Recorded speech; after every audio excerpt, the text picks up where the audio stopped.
Shalom ou bracha.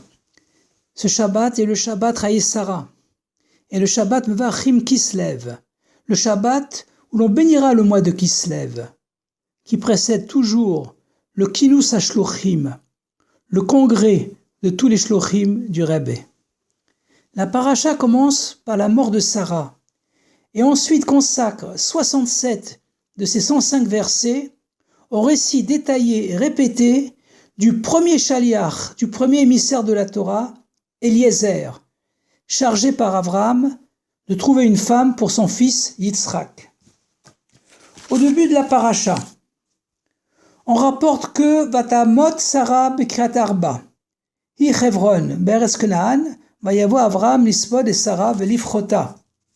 Et Sarah mourut à Kriat Arba, qui est Hebron, dans le pays de Canaan. Et Abraham vint pour dire sur Sarah des paroles funèbres et pour la pleurer. Or le chaf du mot lifrota est petit, c'est un chaf zeira. Le Baal HaTurim explique que Abraham n'a pas beaucoup pleuré, car Sarah était âgée, Zikna Haïta. Elle est morte Beseva Tova, après une longue vieillesse, à 127 ans. Mais, d'après la Torah, même à un âge avancé, Sarah aurait conservé toute sa jeunesse, comme le rapporte le récit de Paro et surtout celui d'Avimelech, alors qu'elle avait déjà 90 ans. D'autre part, l'ayant épousée lorsqu'elle avait 15 ans, on pouvait s'attendre qu'ayant vécu 112 ans avec elle, Abraham aurait beaucoup pleuré sa Eshet Nehorim, la femme de sa jeunesse. D'autre part, pourquoi est-ce que c'est le Chaf qui est petit et pas le Beit qui est pourtant la première lettre du mot Bocha, pleurer? La Chassidoute explique que Chaf est la première lettre du mot Keter, la couronne. Et comme c'est écrit, Michelet, les Proverbes, chapitre 12, verset 4, Eshet Chayil Ateret Baala, une femme vertueuse est la couronne de son mari. Donc le petit Chaf traduit qu'à la suite de la mort de Sarah, la couronne, le Keter d'Avraham Avinu, a été diminuée. Sarah représente le corps et Avraham la Neshama, l'âme. La Neshama pleure la mort du corps suite à la séparation des 4 éléments, la terre, l'eau, l'air et le feu, qui étaient au préalable réunis dans le corps. Comme dit le verset, Vatamot Sarah Bekriat Arba, Hi Hebron. Car c'est grâce au corps que la Neshama peut s'élever à un niveau supérieur à celui qu'elle avait avant de s'habiller dans le corps.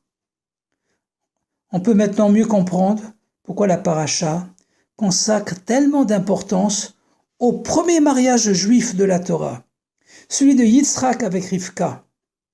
Abraham remet à Eliezer littéralement tout ce qu'il possédait pour la réussite de ce mariage.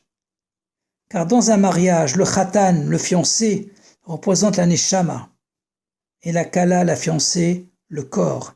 Et lorsqu'ils s'unissent pour devenir bassar echad, une seule chair, alors ils s'élèvent tous deux pour atteindre le niveau de Keter, la couronne, qui est le niveau de Retson Elion et de Oneg Elion, volonté et délices supérieures qui sont au-dessus des 10 sphirotes.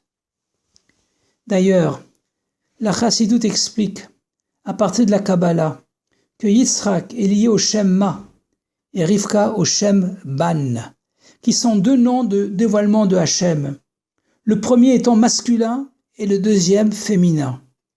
En effet, le but de la création est d'unir le masculin au féminin, les cieux et la terre, le spirituel et le matériel, Hachem et son peuple.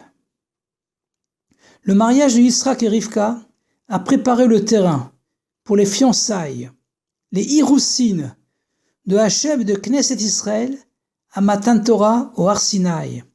En attendant la shlemut, la perfection du mariage ultime, la Chatouna de Hachem et d'Israël lors de l'ère messianique.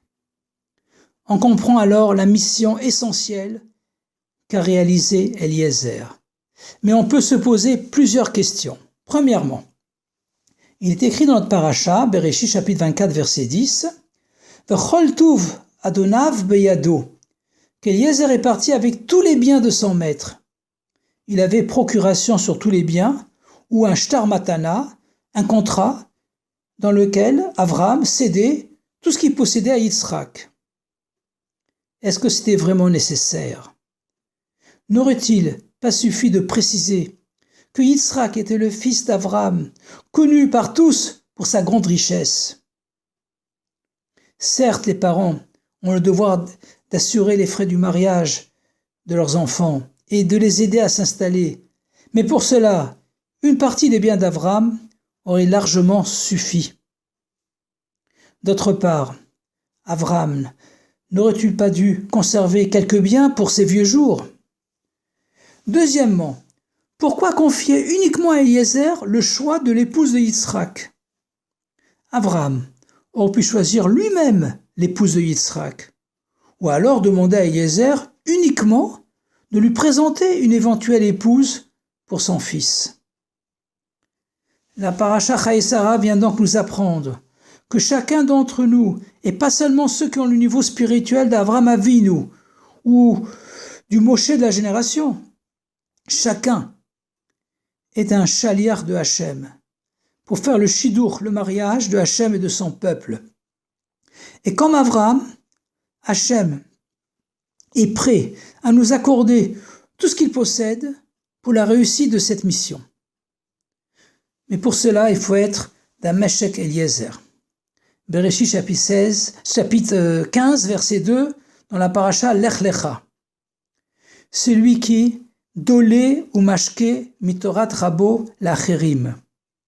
Celui qui puise et donne à boire l'enseignement de son maître aux autres, et faire preuve aussi d'une grande humilité devant celui qui nous envoie, le Meshaleach. En effet, on ne trouve pas une seule fois le nom d'Eliezer dans toute la paracha, Chayei Sarah, alors qu'il est constamment présent et actif, se présentant uniquement comme le serviteur d'Avram, Eved Avram Anochi. D'ailleurs, le siman de la paracha Chayei Sarah, qui a 105 versets, est Yehoyada. Et il a été choisi par nos maîtres non seulement car il a la même valeur numérique du nom des versets de la paracha, mais surtout parce qu'il met l'accent sur un point essentiel de la paracha. Yehoyada est cité dans l'Haftara de Chayei Sarah.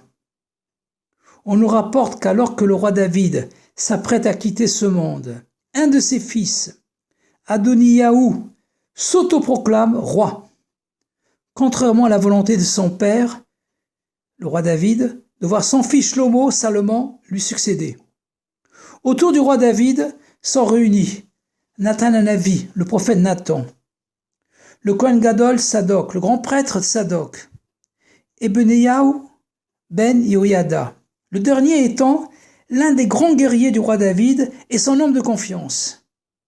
D'après la Kabbalah, il était une réincarnation, un Gilgul Neshama de Eliezer, le serviteur et aussi l'homme de confiance d'Avram, et très attaché à Hachem, comme l'indiquent les noms Benayahu, fils de Yudkevav, les 3 lettres du nom transcendant de Hachem, Yudkevavke, et Yehoyada, qui signifie qu'il connaissait et était lié à ce nom de Hachem.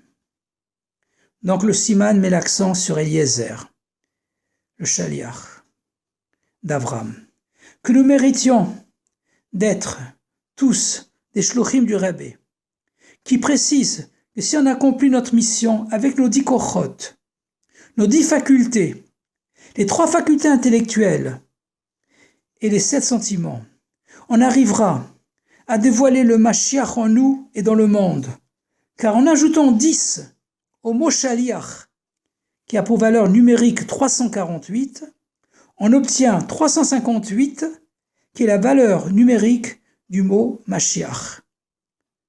Que nous soyons témoins des derniers mots de notre Haftara. Yechi Adoni Amelech David Leolam. Que vive notre maître le roi David éternellement. Avec le dévoilement du Rabbi Melech HaMashiach Miad Mamash, Yechi Adonenu Morin Vrabenu Melech HaMashiach Lam Vaed. Shabbat Shalom, à Gute Shabbos, et à bientôt dans le 3e Beit HaMikdash.